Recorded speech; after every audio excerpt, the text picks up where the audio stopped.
দুই রাকাত নফল নামাজ পড়িয়া ওয়াসাল্লাহি তাআলা আমি আল্লাহ পাকের কাছে প্রার্থনা করি, আল্লাহ পাকের কাছে দোয়া করি। দোয়া যখন করিব ফাতিহা দিও সারিয়া, সাথে সাথে আমার মুসিবত এবং আমার দোয়া কবুল হইয়া যায়। সুবহানাল্লাহ বলতে আছে।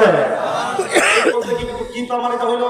ওলি আল্লাহর মাজারে গেলে বরকত পাওয়া যায় এবং ওলি আল্লাহর মাজারে গেলে দোয়া কবুল হয়, ওলি আল্লাহর মাজারে গেলে মুসিবত দূর হয়ে যায়। সুবহানাল্লাহ বলতে আছে।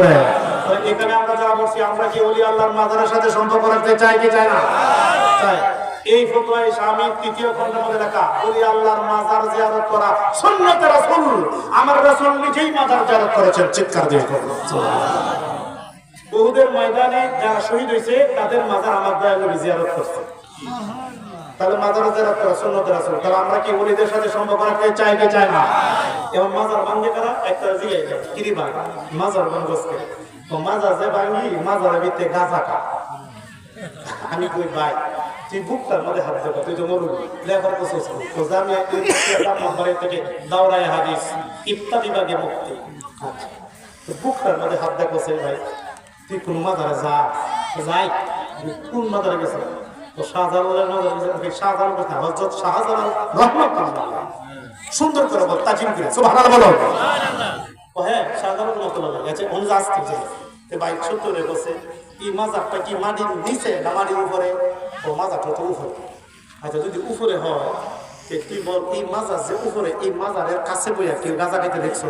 ও না এখানেও কানা এখানে কই খা কই দূরে। আচ্ছা দূরে কেনা খা?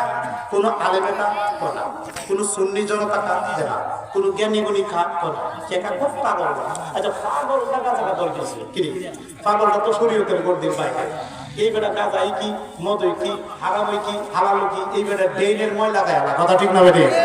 এই বেটার কত চলবো যদি এইবেলা হারাম হালাল মানে এইবেলা পাগল মানুষ, এদের বিচার তো বাংলাদেশ সরকারও করে না কথা ঠিক না বেটে? পাগলের বিরুদ্ধে মামলা আর আল্লাহর করে কি মামলা হলো না আল্লাহ ভালো জানে। আল্লাহ এতে বিচার করতে পারে, মামলা করতে পারে কথা ঠিক না বেটে? এখন পাগল ব্যবহার তো কথা না, ভালো মানুষ গাঁজা খানি। আমি আমার জায়গাতে আমি বাংলাদেশে অনেক মাজার জিয়ারত করেছি, ইন্ডিয়াতে অনেক মাজার জিয়ারত করেছি। আমি খাজা বাবার দরবারে করছি। আমি আজমির শরীফ 2 বার 3 দিন 2 বার চিল্লা করেছি।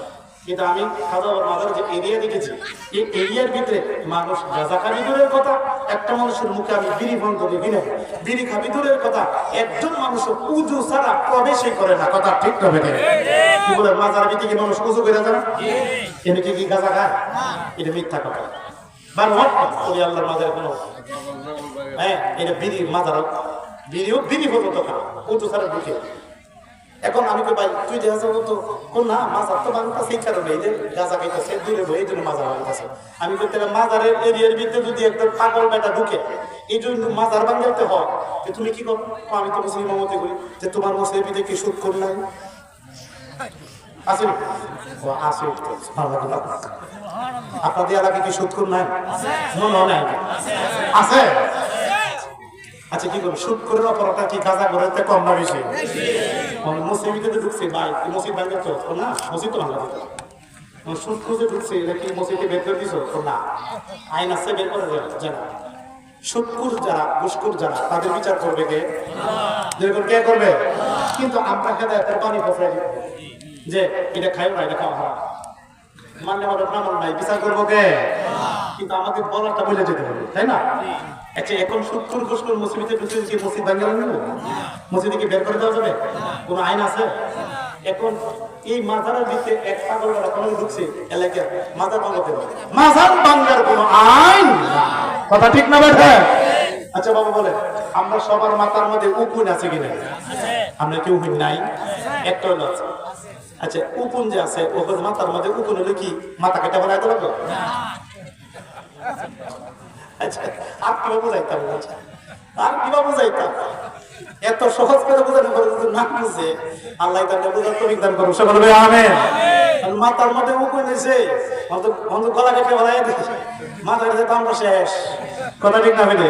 এখন মাথার মধ্যে উকুন হয়েছে, এই উকুন কিভাবে ভালো করতে হবে? কিছু শ্যাম্পু আছে এগুলি ব্যবহার করে ওই যায়, ঠিক না? আমরা উকুন যাই একটা ব্যবস্থা করতে হবে, কিন্তু মাথা কেটে ভালো লাগবে না। আর মাথার মধ্যে তুমি গাঁজা ঢুকে তা আমরা এদেরকে বুঝাবো যে তোরা এটা গাঁজা খাইস না, এটা গাঁজা খাওয়ার জায়গা নয়, মাজার হলো পবিত্র জায়গা, কথা ঠিক না বেঠে? মাজার হলো কোরআন তেলাওয়াতের জায়গা, মাজার হলো নফল নামাজ পড়ার জায়গা, মাজার হলো মিলাদ শরীফ পড়ার জায়গা, মাজার হলো জিয়ারতের জায়গা, মাজার হলো তাসবিহ তাহলিলের জায়গা, মাজার হলো জিকির আজকার করার জায়গা, কথা ঠিক না বেঠে? এটা পবিত্র জায়গা। এখানে তো তারা কাছে যেতে পারবে না, বের হবে, আমরা বুঝাবো, কিন্তু মাজার ভাঙার কোনো সুযোগ। এখানে যারা বসছে আমরা ওয়াদা করতে চাই, যদি বাবা শাহজালালের মাজার ভাঙতে হয় আমরা কি সবাই এক হব কি হবে না? আমরা প্রতিরোধ করবো কি করবো না? দেখি কে কে করবো, হাত তুলে দেয় দেবো, ওরা পিছিয়ে, হ্যাঁ দেখি আল্লাহ রাসূল দেখো, নারে তাকবীর, নারে রিসালাত, ইয়া রাসূলুল্লাহ, দয়াল নবী জাগানে আমরা আছি সেখানে, নূরের নবী জাগানে আমরা আছি সেখানে, মিলাদ কিয়াম জাগানে আমরা আছি সেখানে, মিলাদুন নবী জাগানে আমরা আছি সেখানে, সুন্নিয়তের আলো ঘরে ঘরে জালো, মিলাদ কিয়ামের আলো ঘরে ঘরে জালো, মিলাদুন নবীর আলো ঘরে ঘরে জালো, আহলে বায়তের আলো ঘরে ঘরে জালো, কুরআন হাদিসের আলো ঘরে ঘরে জালো, নামাজ রোজার আলো ঘরে ঘরে জালো, নবী আছে সেখানে আমরা আছি সেখানে, নবী নাই সেখানে আমরা নেই সেখানে। আমরা কি এখানে আছি? নবী যেখানে নাই আমরা সেখানে, আমার আল্লাহ বলেন আমিও সেখানে নাই। সুবহানাল্লাহ বলতে না চলে? আচ্ছা কি বলেন, আজকের মাহফিলে আমার আল্লাহ আছে কি নাই? আল্লাহর নবী আছে নি? এনে তো বেমার, এনে তো রোগ, বেমার একটা নবী যে থাকতে পারে এটা বিশ্বাস করে। কইতাছে নবী হাজির নাজির বলা শিরিক, যদি কোনো নাউজুবিল্লাহ। ও জয়সিদ্ধির বাবারা আমাদের বিশ্বাস, আমরা সুন্নিদের বিশ্বাস, নবী শুধু এই জয়সিদ্ধির মাহফিলে হাজির নয়, আল্লাহর হাবিব তামাম সৃষ্টিতে হাজির আছেন, আর এটা বিশ্বাস করার নাম ঈমান, কথা ঠিক না বেটে? একটা কথা বলে, আপনি তো জ্ঞানী শ্রোতা, আমার কথাটা মাথায় নিয়েন বাবা। নবী যদি হাজির নাজির না হয় তাহলে আজকের মাহফিলের সাক্ষী আমার নবী দিবেন কি করে? আজকে মাহফিলের সাক্ষী নবী দিবেন না? সাক্ষী দিলে কি শুনে দিব না দেখে দিব? তাহলে আজকের মাহফিলে আছে কি না? এই পৃথিবীতে যত ঘটনা ঘটতেছে প্রত্যেকটা ঘটনার মধ্যে আমার দয়ার নবী হাজির আছে কি না? এই হাজির নাজির মানা হইল ঈমান। সুবহানাল্লাহ বলতে না চলে? আচ্ছা একটা উদাহরণ দিই বাবা, আমি হাবিবুল রেজবির কাদের মধ্যে দুইজন ফেরেশতা আছে, একজন কেরামান, একজন কাতিবীর, একজন নেক লেখা, একজন গুনাহ লেখা। আচ্ছা দেখি আপনাদের কাজে আছে? এই দুইজন আছে তো? আচ্ছা আমি জানতাম চাই আমার কাঁধে যে দুইজন, আপনাদের কাঁধে কোন দুইজন? আমেরিকার লোকদের কাঁধে কোন দুইজন? এই দুইজন। আচ্ছা এখন বলেন, এই দুইজন আল্লাহ এত পাওয়ার দিছে, একই সময় 700 কোটি মানুষের কাঁধের মধ্যে হাজির থাকিয়া নেক এবং গুনাহ লিখতেছে। আপনারা বলুন এই দুই ফেরেশতার পাওয়ার বেশি না আমার নবীর পাওয়ার বেশি? এই দুই ফেরেশতা যদি 700 কোটি মানুষের কাছে হাজির থাকিয়া নেক গুনাহ লিখতে পারে, তারা আমার দয়াল নবী প্রত্যেকটা মুমিনের কাছে থাকতে পারে কি পারে না? এই বিশ্বাস আমাদের আছে কি না? আসলে আপনারা জ্ঞানী ছিলেন বাবা, আমার কি অনেক সিরিজ দিছে, অনেক কথা লিখছে, আমি আস্তে আস্তে ওয়াজ করতেছি, দলিল দিতেছি। ও বাবা অনেক যুবক বাবার এখানে আছে, বাবা গো আমরা কি মা বাবার খেদমত করতে চাই কি চাই না? একটা কথা বলে যাই বাবা, যতই ইবাদত বন্দেগী করুন, মা বাপ যদি আপনার প্রতি অসন্তুষ্ট থাকে, এই ইবাদত বন্দেগী করলে কোনো লাভ হবে না, জাহান্নামে যেতে হবে, কথা ঠিক না বেড়ে? আমার আল্লাহ কোরআনে বলছেন মা বাপ যেন শব্দ না এমন দুর্ব্যবহার করে থাকে। ও বাবা মা বাপের মধ্যে যদি কষ্ট দেন সবকিছু না, আর যদি মা বাপ খুশি করে, যদি মা বাপ যদি হাত তুলিয়া আপনার লাগে দোয়া করে বন্ধকের গলির মতো বাবা কবুল হয়ে যাবে, চিৎকার দিয়ে। একটা কথা বলা যায় যুবক ভাইরা, যার ঘরে মা বাপ আছে তার ঘরে মক্কা মদিনা আছে। মা বাপের দিকে নেক নজরে তাকাইলে একটা কবুল হজ আর একটা উমরার সব লেখা হয়। সুবহানাল্লাহ বলতে না? হজের সব নেক নজরে দেখলে কত বড় মর্যাদা। সুতরাং বার মানে আঘাত দিয়ে না, কষ্ট দিয়ে না, উপায় নাই বাবা। বাবাকে খাবা জানিও, মাকে জানিও, হ্যাঁ মদিনা জানিও মাকে, যদি গো বাঁচিয়া থাকে। সেবিও বাবাকে, সেবিও মাকে, কাবার চেয়ে সম্পদ করিও নবীর উম্মত। আমি করি নাই, করিতে পারি নাই পিতা মাতার খেদমত করিও নবীর উম্মত। চিৎকার দিয়ে কই মারহাবা। সামনে আসছে রমজান, আমরা কি রমজান শরীফের রোজাগুলো রাখতে চাই কি চাই না? রোজাগুলো যা রাখবেন একটু মেসেজ দেওয়া যায় বাবা রোজা সম্বন্ধে। রোজা যে আপনারা রাখবেন বাবা, সুবহ সাদিক থেকে সূর্যাস্ত পর্যন্ত সারাদিন উপবাস থাকার নামে বাবা রোজা না। অনেকে সারাদিন উপবাস থাকে, মিথ্যা কথা বলে, গালিগালাজ করে, গীবত গায়, ইফতারি করে হারামের পয়সা দিয়ে। কথা ঠিক না বেদে? কি রোজা রাখলে না বলবো? রোজা মানে কি? সোজা হইতে হইব, রোজার মাধ্যমে সোজা হইতে হইব, রোজার মাধ্যমে আত্মসংযম করতে হবে। রোজা হইল প্র্যাকটিস করা মার, রোজা হইল অমানুষ মানুষ হওয়ার মার, রোজা হইল তাকওয়া অর্জন করার মার। চিৎকার দিয়ে এখন সংযমের মা। এখন রোজা রাখতে যদি মিথ্যা কথা বলে, রোজা রাখতে যদি গালিগালাজ করে, রোজা রাখতে যদি সুদের পয়সা দেয়া, আমরা ইফতারি করেন বড় হইয়া, তাহলে কি এই রোজা রাখলে লাভ হইব? নবীজি বলছেন এমন কিছু রোজাদার আছে তারা সারাদিন উপবাসে থাকে, কোনো লাভ হইব না। আর যদি সঠিকভাবে বাবা আল্লাহর সন্তুষ্টির জন্য, আল্লাহর রেজামন্দি হাসিলের জন্য ধৈর্য, সবুর, শুকর, তাওয়াক্কুল এই চারটাকে পুঁজি বানাইয়া যদি রোজা রাখেন 1 মাস 12 মাসের সত্য পাইবেন, আমার আল্লাহ এর জীবনের গুণ আমি আল্লাহ মাফ করে দিব। আল্লাহ রোজাদারদের সবটা আমি আল্লাহ নিজ হাতে দিব, অন্য সবরা ফেরেশতা দেবে, কিন্তু আমি দেব নিজ হাতে। সুবহানাল্লাহ বলতে আছে, রোজাদারের সবটা আমি আল্লাহ নিজ হাতে দিব। কি বল বাবা, আল্লাহর কুদরতি হাতটা কি ছোট না বড়? আল্লাহ যেমন বড়, আল্লাহর হাতটা তো বড়। যদি বাবা 30টা রোজা ঠিক মতো রাখতে পারেন, পুরস্কারটা কিন্তু ঈদের দিন আল্লাহ নিজ হাতে দিবে। মানে কি? অনেক পুরস্কার দিবে, এর মধ্যে প্রথম পুরস্কারটা কি? আপনার জীবনের গুণ আল্লাহ মাফ করে দিবে। তাহলে আমরা কি বাবা রোজা রাখতে চাই কি চাই না? আল্লাহ পাক প্রত্যেককে রোজা রাখার তৌফিক দান করুন, সকলে বলে আমিন। জিকির করে লা ইলাহা ইল্লাল্লাহ, লা ইলাহা ইল্লাল্লাহ, হায় হায় বহুত দূরে মদিনা, আমরা কেমনে যাব জানি না, বলুন বহুত দূরে মদিনা, আমরা কেমনে যাব জানি না। আমার দয়াল আল্লাহ দয়া কর, দয়াল দয়া কর, পুরা মনের বাসনা লা ইলাহা ইল্লাল্লাহ, জোড়ে লা ইলাহা লা ইলাহা ইল্লাল্লাহু মুহাম্মাদুর রাসূলুল্লাহ। বাবার বন্ধুরা, একজন আল্লাহর ওলির কথা মনে হয়ে গেছে, যিনি গাউসে সামদানি, কুতুবে রব্বানি, মুশকিলে হাসানি, পীরে হাক্কানি, আব্দুল কাদের জিলানি, যার নাম বলে হইয়া যায় আগুন পানি। সুবহানাল্লাহ। উনি সুলতানুল আউলিয়া, সকল আউলিয়াদের সরদার। কি বলেন ঠিক না ঠিক? এই গাউসে পাক আব্দুল কাদের জিলানি রাদিয়াল্লাহু তাআলা নূর বয়স যখন বাবা 7 বছর, জুড়ে কোন কত? আওয়াজ দিয়ে বলুন কত? 7 বছর। এই 7 বছরের ছেলে আব্দুল কাদের জিলানি কে সামনে লইয়া তার মা বাপ মিটিং করতেছেন। তার মায়ের নাম উম্মুল খায়ের ফাতেমা, তার বাবার নাম হলো আবু সালে জঙ্গি মুসা। দুইজন মিটিং করতেছে আর বলতেছে, স্বামী গো, ও স্বামী, আমার ছেলে আব্দুল কাদের জিলানির বয়স তো 7 বছর হয়ে গেল, এখন তারে তো একটু কোরআন শরীফ শিক্ষা করানো দরকার।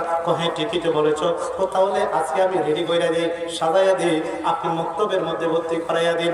গাউসে পাকের বাবা সাজাইয়া এমন একটা মক্তব ছিল, মক্তবের হুজুরের ডাক দিয়ে বললেন, হুজুর গো, আমার ছেলে আব্দুল কাদের জিলানি জীবনে কোনোদিন মক্তবে আসে নাই, আজকের জীবনের প্রথম এই মক্তবে আসছে। আমার ছেলের একটু ভালো করে পড়ায়। আচ্ছা, এই মধ্যে বড় ফিরে ছেলেটারে কাছে নিয়ে বললেন, বড় ফিরে বললো, বাবা তুমি বসো। বসলেন। বড় ফিরে প্রশ্ন করলেন, ইন্টারভিউ নিলেন। হুজুর, হুজুর বলতেছে, আব্দুল কাদের গো, জি তুমি কোনোদিন মক্তবে আসছো নি? জি না হুজুর, আমি জীবনের প্রথম আসলাম। যেহেতু তুমি প্রথম আসছো, তোমাকে আমি প্রথম থেকেই সবক দিব। আচ্ছা হুজুর, সবক দিন। ও প্রথম থেকে সবক নাও। কবর বিসমিল্লাহির রহমানির রহিম, আলিফ বা তা সা। গাউসে পাক কয় জিম হা খা দাল জাল। সুবহানাল্লাহ। হুজুর গো আব্দুল কাদের জি, তুমি না কোনোদিন মক্তবে আসো নাই কইছি না, আজকে জীবনের প্রথম, তাহলে তোমারে আমি সবক দিলাম এক কান্দে, তুমি ফল্লা দিয়ে আর কান্দে।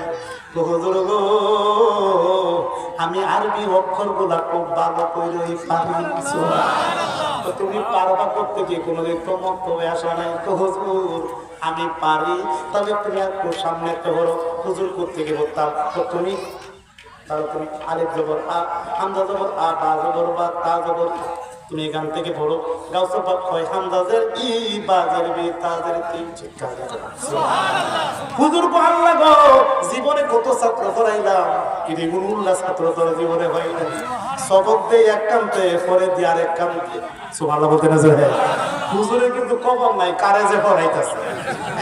যিনি হলো সুলতান আউলিয়া, আউলিয়াদের সর্দার, উনারে পড়া, জোরে বলতে না সুবহানাল্লাহ। এই মুহূর্তে আব্দুল কাদের জিলানী রাদিয়াল্লাহু তাআলা, আব্দুল কাদের জি, ও বাবা আব্দুল কাদের, তুমি না কোনোদিন মক্তবে আসো নাই কইছি না, হুজুর আজকের জীবনের প্রথম, কত হলে তুমি দি সব বলে ফেলো। তো হুজুর গো আমি কায়দা খুব ভালো কইরই পারি, সুবহানাল্লাহ। আমার কি কষ্ট হইতাছে?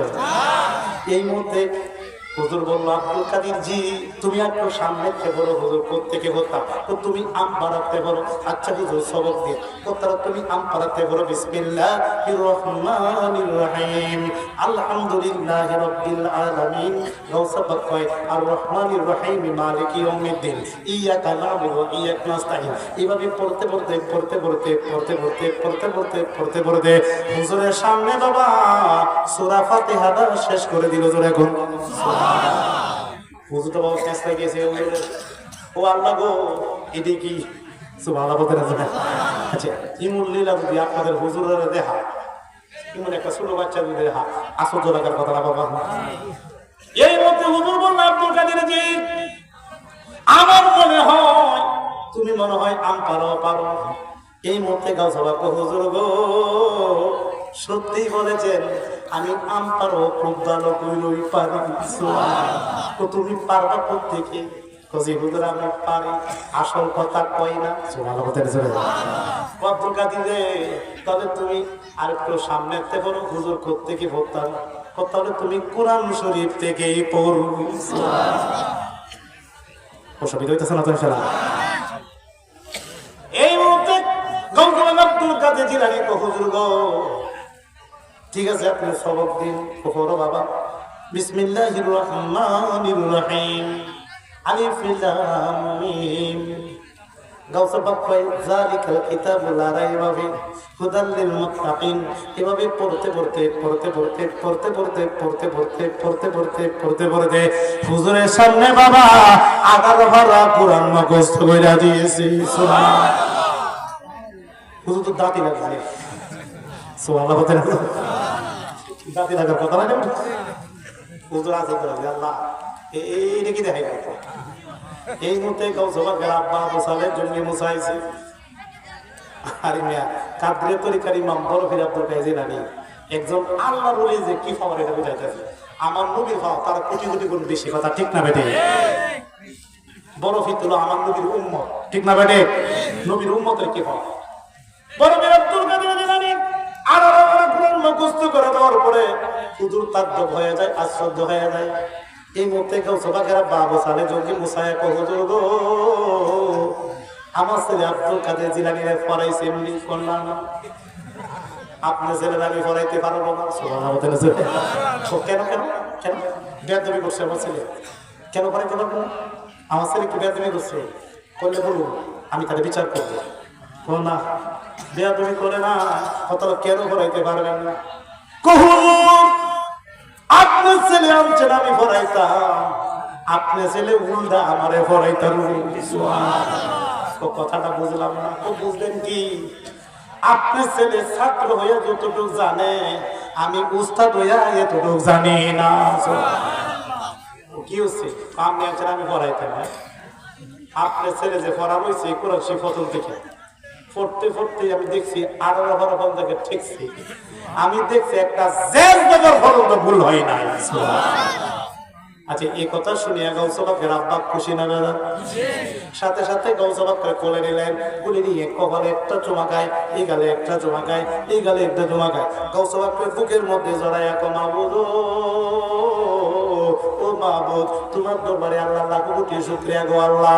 ও আল্লাহ গো, তুমি কি দিলা গো আল্লাহ, আমার গো আল্লাহ তুমি কি দিলা? এটা তো সাধারণ মানুষ, তুমি আমার ঘরে জন্ম দেও নাই, তুমি তো দেখা যায় আল্লাহর ওলির সরদার, তুমি আমারে দান করেছো। জোরে কর তার বাবা খুশি না বেজা? এই মতে গাউসে পাককে নিয়ে গেলেন গাউসে পাকের মায়ের কাছে, উম্মুল খায়ের ফাতেমার কাছে নিয়ে গেলেন। মা ফাতেমা উম্মুল খায়ের ফাতেমার কাছে গিয়া ঘটনাটি খুলে বললেন, বলিয়া গাউসে পাকের আম্মার সেজদায় আল্লাহর দরবারে শুকরিয়া আদায় করলেন। সুবহানাল্লাহ। এই মতে গাউসে পাককে বুকের মধ্যে জড়াইয়া দিলেন তার মা।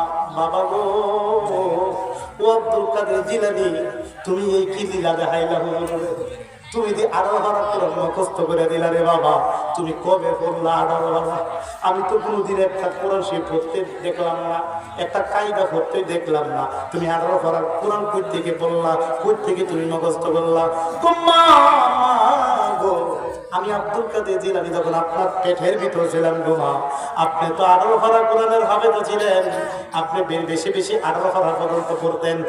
তখন আমি আব্দুল কাদের জিলানী আপনার পেটের ভিতর থাকিয়া শুনিয়া শুনিয়া আমি 18 কোরআন মুখস্থ করে ফেলেছি। তো তার মা কি খুশি হবে? এই মতে গাউসে পাক আব্দুল কাদের জিলানী আম্মাকে খাইয়ে হাসে, আমার ছেলে তো সাধারণ নয়, এখন আমার ছেলের তো নামাজ শেখানো দরকার, কোরআন শরীফ শিখতে পারাইলাম, আমার ছেলে তো উস্তাদরে পড়াই আইছে। এখন আমি আমার ছেলের পড়াইবো ইরাকের বাগদাদের মসজিদের নামাজ শিক্ষা করার জন্য। কারণ হাদিস শরীফের মধ্যে আছে, তোমাদের সন্তানগণ যখন 7 বছর বয়স হবে তখন তাদেরকে নামাজের ট্রেনিং দিও, আর যখন 10 বছর বয়স হয় তখন তাদেরকে মাইরা মাইরা নামাজ পড়াইও, আর 12 বছর বয়স যখন হয় তখন তাহার উপর নামাজ ফরজ হয়ে যায়। কি বলেন ঠিক না বেড়ে? এখন স্বামী গো, আপনি তো ইরাকের বড় মসজিদের খতিব, আমার ছেলে আব্দুল কাদের জিলানীর বয়স তো 7 বছর, এখন তারে তো নামাজ শেখানো দরকার, ঠিক তো বলেছো, তাহলে আপনি তাদের সাথে নিয়ে যান। বড় পীরের সাথে গাউসে পাকের আব্বা আবু সালেহ গঙ্গি মুসা বড় পীরের সাথে নিয়ে রওনা দিলেন। যাইতে যাইতে যাইতে যাইতে বাবা সব করে বলছি, গভীর খেয়াল, অনেক লম্বা কাহিনী, এদিকে না, শুধু শর্ট করে শুধু পয়েন্ট গুলো বলছি, পয়েন্ট পয়েন্ট। এই মতে গাউসে পাক আব্দুল কাদের জিলানী ইরাকের বাগদাদের মসজিদে গিয়ে হাজির। শুক্রবারের দিন, জুমার দিন গিয়ে হাজির, জুমার নামাজ শিখতে গিয়েছেন। আমি জানতে চাই, ও জয়সের দিয়ে বাবারা আওয়াজ দিয়ে বলুন, আপনাদের এলাকার মধ্যে ছোট ছোট বাচ্চারা বাবার সাথে, মামার সাথে, বা ভাইয়ের সাথে, দাদার সাথে, নানার সাথে মসজিদের মধ্যে ছোট ছোট বাচ্চারা নামাজ শিখতে আসে কি আসে না? আচ্ছা বলুন তো, এই ছোট ছোট বাচ্চারা কি মসজিদের ভিতরে যারা নামাজ শিখতে যায়, এদের কি সামনের কাতারও দেন না পিছের কাতারও? এবং ছোট বাচ্চারা কি সামনের কাতারে নামাজ হইব? তো অবুঝ মানুষ, বুঝেন না? বড় ফিল করছে কি, বড় ফিল ছোট মানুষ না, উনি গিয়ে বেড়া বেড়া দাঁড়ায় আছে পয়লা কাতার, সুবহানাল্লাহ কর না জোরে। প্রথম কাতারে দাঁড়াইয়া তার বাবা দাঁড়াইছে, ইমাম সাহেবের জায়গা, ইমাম সাহেবের জায়গা দাঁড়াইছে, প্রথম কাতারে মাঠে বেড়া বেড়া বড় ফিল দাঁড়ায় আছে। তখন দ্বিতীয় কাতার যখন শুরু হয়েছে তখন একটা ফিচ্ছি খা পাবলিক তো চিনে না, তুই এনে টান গেলে 2 নম্বর কাতার। আবার 3 নম্বর কাতার যখন শুরু হয়েছে তখন মধ্যে একটা ছোট বাচ্চা কি হয়েছে, এটা তো পারেন জন্য টান গেছে 3 নম্বর কাতার। এইভাবে বড় ফিরে টানতে টানতে বারান্দার মধ্যে নিয়ে গেছে। আমার বাসা বুঝতে কি অসুবিধা হইতেছে? বারান্দার মধ্যে নিয়ে আসছে। বড় পীর কয়, ওই মুসলমান, আমি কোনদিন নামাজে আসছিলাম না, আজকে আব্বার সঙ্গে নামাজ শিখতে আসছিলাম, জুমার নামাজ। এখন ফরজ নামাজ আমি পড়তে চাইছিলাম, দাঁড়াইলাম প্রথম কাতারে, আমার টানতে টানতে টানতে টানতে বারান্দার মধ্যে নিয়ে আসছো। অসুবিধা না, তোমরা নামাজ তোমরা পড়ো, আমি আব্দুল কাদের জিলানীর কাজ আমি করি। নামাজ কথা দিলাম না, ঠিক আছে, তোমরা পড়ো। আচ্ছা কি কোন বড় ফিস শুরু হইলো, কি পাওয়ার আছে কি না? পাওয়ার দিছে কিনা? আল্লাহ দেখলাম না গুনাহতি আছে, এগুলো তো কারামত, আউলিয়া হাত বলি আল্লাহর কারামত সত্য। কারামত কারে কয়? আমাদের জন্য যাহা সম্ভব আল্লাহর ওলিদের জন্য তাহা সম্ভব, অসম্ভবকে সম্ভব করাই তো কারামত। যেমন বাবা শাহজালালে জায়নামাজের মুসল্লা বিছিয়া সুরমা নদী ফারিয়ে গেছে, আমরা কি ফারিতে পারবো? তিনি তো কারামত। বাবা শাহজালালের এক মুরিদে আজান দিছে, এক ওলি আজান দিছে, গুরু গোবিন্দ রাজার বিল্ডিং ভাঙ্গিয়া পড়ছে। ঠিক না বেটি? আমরা মানুষে যে মোল্লাটি আছে সব দাঁড়ায় যদি এক কাতারে দাঁড়ায় যদি আজান দেয় কি কোন একটা বিল্ডিং ভাঙবো? হ্যাঁ, বিল্ডিং ভাঙবো। বিল্ডিং এর একটা কণাও কত। ঠিক না বেটি? তাহলে বোঝা গেল সব নবীর ভাবার দেয়া আসে একজন আল্লাহর ওলির জ্ঞান থেকে শুরু। সুবহানাল্লাহ বলতে চলে। তাহলে কি আমরা বলি আল্লাহর পাওয়ার বিশ্বাস করি কি করে না? এটা বলা হয় কারামত। কারামত নবীগণকে দিয়েছেন বুঝাটা, ওলিগণকে দিয়েছেন কারামত আউলিয়া হাক্কুন আকাইদান নসবিয়া।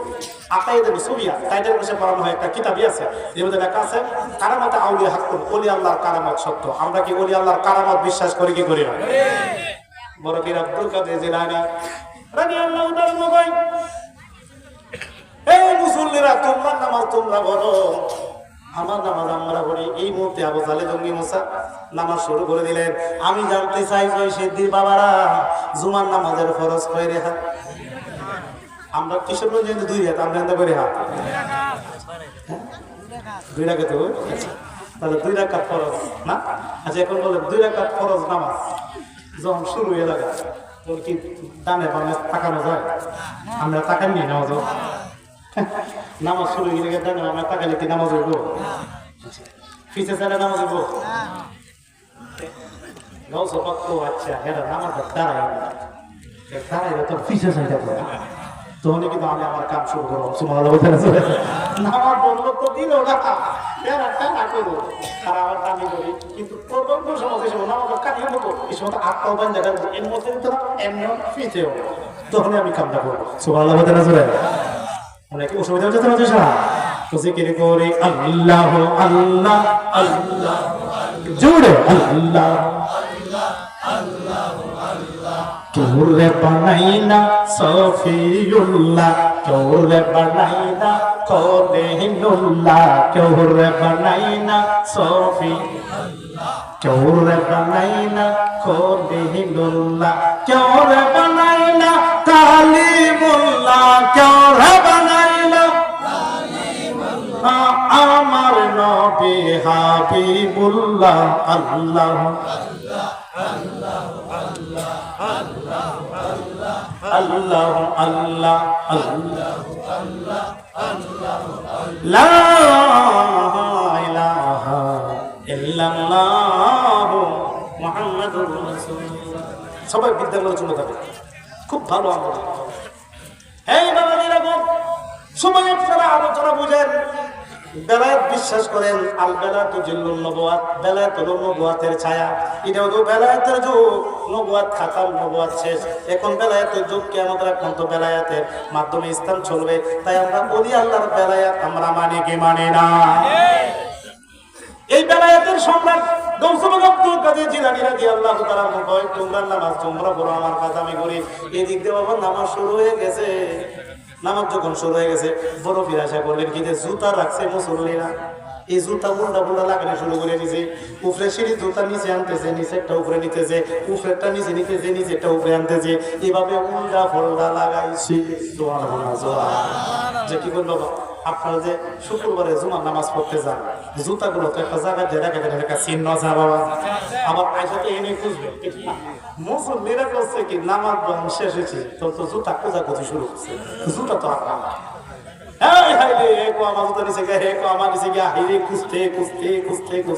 অনেকক্ষণ পরে পাইছে, উপরে পাইছে একটা, নিচে পাইছে একটা, নিচেরটা উপরে, এই উপরেরটা নিচে, উল্টা ভোলা হবে। সব মুসল্লিরা বিচার প্রার্থী হয়েছে ইমাম সাহেবের কাছে। ইমাম সাহেবকে আবু সালে জন্মসা কেউ হুজুর হুজুর হুজুর গো আমাদের মসজিদের মধ্যে জুতা সুদ ঢুকছে, জুতা সুদ কই দেখুন জাতের সুদ, এটা তো জুতা চুরি করে নেয় না। কি করে উল্টা পোল্টা লাগাই রাখে, কিছু সুর আছে জুতা নিয়ে যা, এটা তো নেয় না, ওই উল্টা পোল্টা লাগাই রাখে। গৌসবা খারাপ বা কই ধরো তার বিচার হবে। এক মুসলে হুজুর গো জুতাকে উল্টা পোল্টা লাগাইছে আমি দেখছি। গৌসবার আব্বা তুই দেখলে কি করে আমি তো পিছে চাই দেখছি জুতা ঠিক আছে কিনা, বলে আমি ছেলেটা কোথাছে তুই দেখলি কি আমি তো নামাজ কাটিছি ঠিক, কিন্তু আমার খায়ের নিতে। আচ্ছা ইমন মুসল্লি আছে কিনা, কিছু কিন্তু আছে দেখে। এই জন্য নবী বলছে লা সালাতা ইল্লা বিহুজুরি কলব, নামাজ হবে না হুজুরি কলব ছাড়া। হুজুরি কলবে যদি নামাজে দাঁড়ান তাহলে এই নামাজে মেরাজ হয়ে যাবে, কথা ঠিক না বেটে? আর এখন তো মাশাআল্লাহ কিছু নামাজি আছে নামাজে দাঁড়া ঠিক হয় দোহানদা যদি হয়ে থাকে কারে কোটিতে বাহিনীতে হিসাব করে, কিন্তু ইমাম সাহেব সূরা হোক আমি বাহিনী হিসাব করে নাই, কথা ঠিক তো? বাস্তব কথা এটা হচ্ছে। অনেকে নামাজে দাঁড়া কিন্তু নামাজের তাকে ইরিগেটার চিন্তা করে, কথা ঠিক না বেটে? নামাজে দাঁড়া ঠিকই কিন্তু মন মসিও থাকে না, মন তো দৌড়াদৌড়ি করে, মন জায়গায় ইরিগেটার, মন জায়গায় গরু বাছুরের কাছে, ছাগলের কাছে। এই জন্য মন আগে মসিও রাখতে হবে। নবী কইছে আগে হুজুরি দিলে নামাজে দাঁড়াও, মন মসজিদে রাখো। এমন কি যারা নামাজ পড়ে কইরে একটা নামাজ পড়ে এটা অনেকে খেয়াল দেয় না, কথা ঠিক না বেটে? কারণ মন তো মসজিদ না, দেহটা মসজিদ হবে, মন তো দৌড়াদৌড়ি করতেছে। এই কামটা করে গেলা এই শয়তানে করা। এই জন্য বাংলাদেশের রাজধানী ঢাকা, ঢাকা যদি অচল সারা দেশ অচল, ঢাকা যদি ভালো থাকে এই দেশ ভালো। এই মানব দেহ রাজ্যের রাজধানী হলো কলব। এই কলব যার পবিত্র সারা শরীর তার পবিত্র, এই কলব যার অপবিত্র সারাটা শরীর তার অপবিত্র। কলব হলো মানব দেহ রাজ্যের রাজধানী। রাজধানী ঠিক, মানুষের দেহ ঠিক। এই জন্য রাজধানীর মধ্যে শয়তান বইয়া মানুষের ধোঁকা দেয়। কাজে এই রাজধানী আগে পরিষ্কার করতে হইব। রাজধানীর মধ্যে কলবের মাঝে ময়লা আবর্জনা ভরা, এই ময়লা আবর্জনাকে কলবেতে দূর করতে হইব, শয়তানকে কলবতে দূর করতে হইব। বেশি বেশি জিকির কইরা, বেশি বেশি জিকির করলে কলব থেকে কান্না শয়তান দূর হবে, কলব হবে মদিনার আয়না, কলবের ময়লা আবর্জনা দূর হবে। তখন এই কলবটার রাজধানীটা হয়ে যাবে আমার আল্লাহ পাকের বাসস্থান। চিৎকার দিয়ে সুবহানাল্লাহ, কি বলেন ঠিক না বেঠে? তাহলে আমাদের রাজধানী ঠিক করা দরকার আছে কিনা? উপর দিয়ে আগে পরিষ্কার করলেই তো না, ভিতরে পরিষ্কার করা দরকার আছে না? দৈনিক 5 বার রোজু গোসল করি, 5 বছরও তো একবার কলব দেওয়ার চিন্তা করলাম না, কথা ঠিক না বেটে? কলব তো লাশ, কলবে আগে ঠিক করতে হবে। যে কথা বলতেছিলাম না, মুসল্লি বহুত জুতাকে উল্টা পাল্টা লাগাইছে, এটা আমি দেখছি। বড় ফিরে রাখতো, তুমি কি দেখছো? হুজুর গো আপনি যখন নামাজ শুরু করে দিলেন তখন দেখি আপনার ছেলেটাও সামনের কাতার বাঙ্গিয়া আস্তে আস্তে বারান্দার মধ্যে চলে আসছে। চলে আসার পরে মুসল্লিরা যখন নামাজে দাঁড়াইয়া গেল, আপনার ছেলে এই উপরে সিঁড়ি জুতা নিচে নিচে নিচে একটা উপরে তুলছে, এইভাবে উল্টা পাল্টা লাগাইছে। আমি নিজ চোখে দেখছি, জোরে জোরে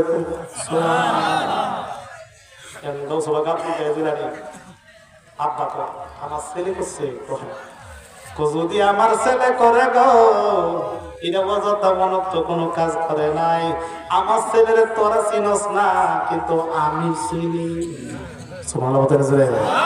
আর যে লীলা দেখাইছে মসজিদের মধ্যে আমি নিছি ফরাইতা, আমার ছেলে হুজুরে ফরাই আইছি। কিন্তু তোমরা আমার ছেলে চিনো না, আমি চিনি।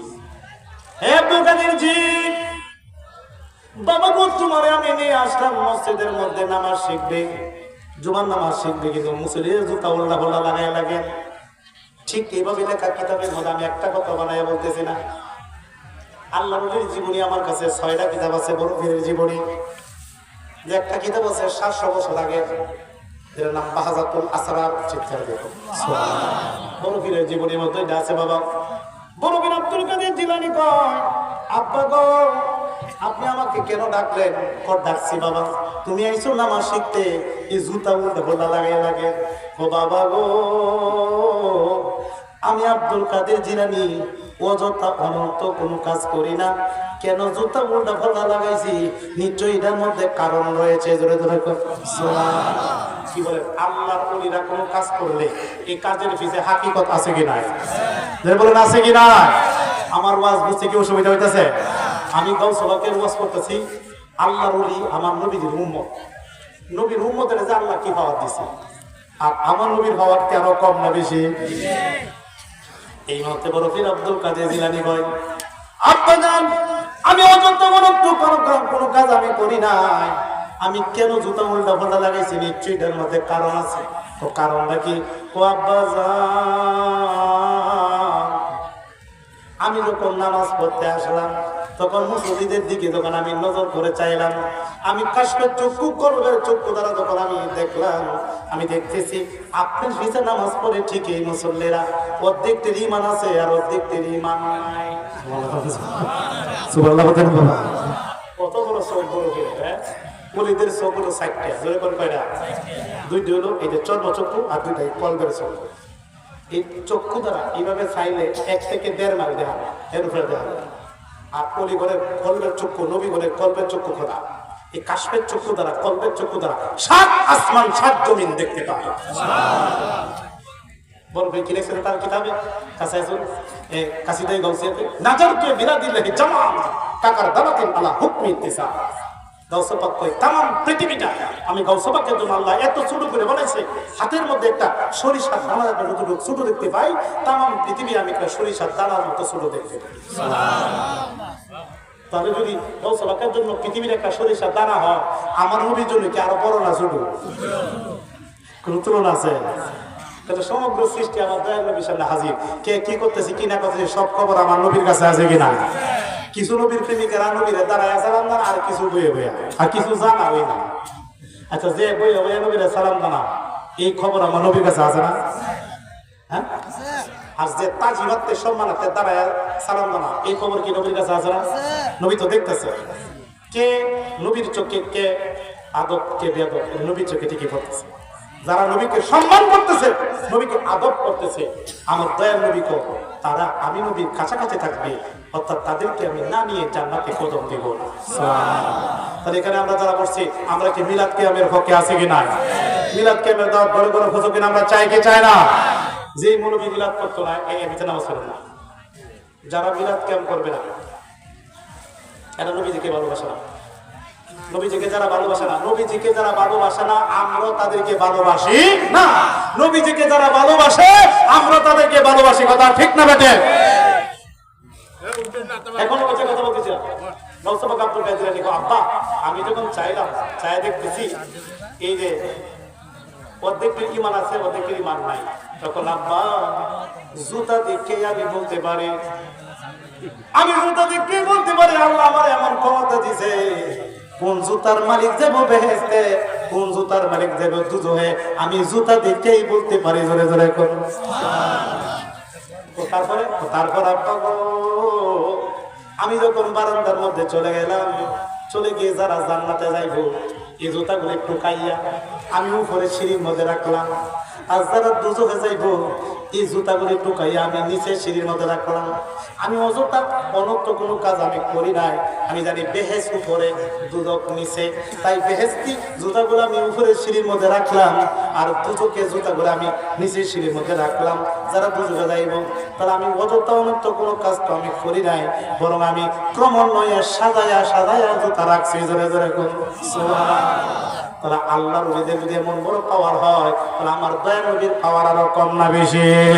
চলুন বাবা, যে নবী কবরে হাসরে মিজানে থাকবে, সেই নবীরে আমরা একটু ধরায় সালাম জানাই।